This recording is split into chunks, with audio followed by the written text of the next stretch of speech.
Hoje vamos falar da desarticulação e rearticulação no pós-moderno no Brasil.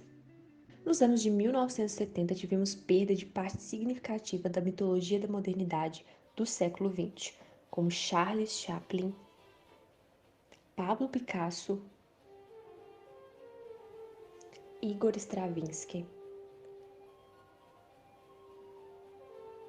Pablo Neruda, André Malraux, Alexander Calder,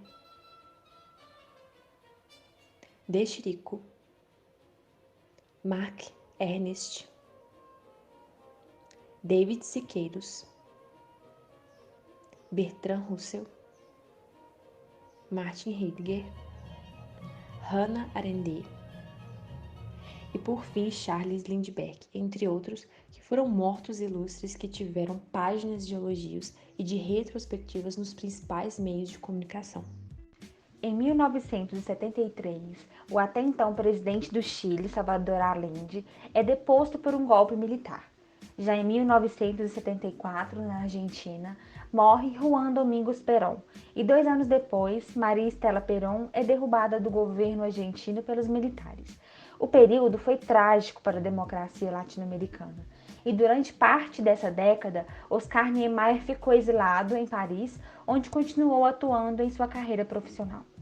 Diferentemente de alguns países do primeiro mundo, o Brasil, no início dos anos de 1970, passava por uma época de pujança econômica. Parte de seu legado arquitetônico encontrou um caminho de viabilização nos anos do milagre, e a arquitetura brasileira desses anos do milagre trazia evidências técnicas e formais que simbolizavam uma visão de modernidade, imitações esvaziadas de obras elaboradas por mestres como Oscar Niemeyer e Vila Nova Artigas. Em 1980, a discussão internacional em torno do pós-moderno contribuiu para o engajamento de debates no Brasil. A questão moderna possibilitou a tolerância com a diversidade de posicionamentos. Vários fenômenos puderam ser percebidos em diversas obras e intentos teóricos a partir da segunda metade do século entre alguns arquitetos mais jovens. Os arquitetos Severiano Porto e Mário Emílio Ribeiro engajaram seus projetos na região amazônica desde 1960. No início da década de 1980, emergiram como supostos pós-modernos, com seus projetos utilizando madeiras e projetos com uma economia de meios. A arquitetura amazônica surge por uma percepção de contexto para tipificar alguma manifestação pós-moderna, mas sem se prender ao estilo internacional. Se estabelece, então, a condição mais precisa do regionalismo, onde é caracterizada a singularidade de uma totalidade, onde os arquitetos com grandes repertórios nas áreas centrais passam a buscar novos territórios brasileiros. Em 1983, a partir de uma grande exposição organizada pela revista O Projeto, lançada oficialmente em 1977, foi então um ponto de partida para uma rearticulação do debate sobre os termos arquitetônicos mais específicos. Essa exposição representou um excelente mapeamento para a revista, que depois disso continuou publicando essa diversidade de manifestações existentes. No final do ano de 1979, um grupo de jovens arquitetos do estado de Minas Gerais lançou a primeira publicação na revista Pampulha. O título da revista faz referência ao principal marco do modernismo no estado, o conjunto arquitetônico projetado por Oscar Niemeyer. Pampulha foi uma revista independente e que reunia interesses e vontades de arquitetos numa discussão arquitetônica. Em um panorama aberto, assim como houve arquitetos pelas formas mais livres e ousadas, outros se preocupavam pela incorporação de elementos formais e regionais. Essa arquitetura é caracterizada por edifícios e formas arquitetônicas da cultura europeia, devido à presença de imigrantes alemães e italianos.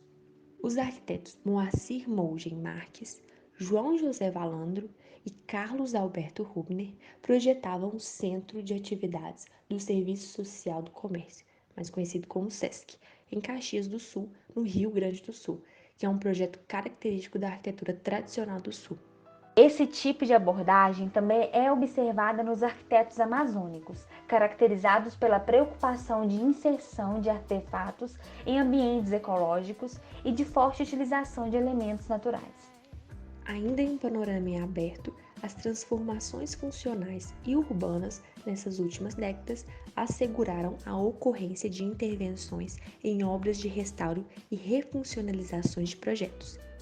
A reciclagem de um antigo galpão fabril em São Paulo, transformado em um centro de lazer pelo Serviço Social do Comércio, SESC, em um projeto de Lina Bobardi, em coautoria com André Weiner e Marcelo Ferraz, mostra uma intervenção bem-sucedida. Inúmeros arquitetos que demonstram ser seguidores da linha carioca ou paulista vêm desenvolvendo obras importantes, como João Filgueiras Lima, mais conhecido como Lelé, Paulo Mendes da Rocha, Rui Otaki, Marco Antônio Borsoi, Lina Bobardi e entre outros.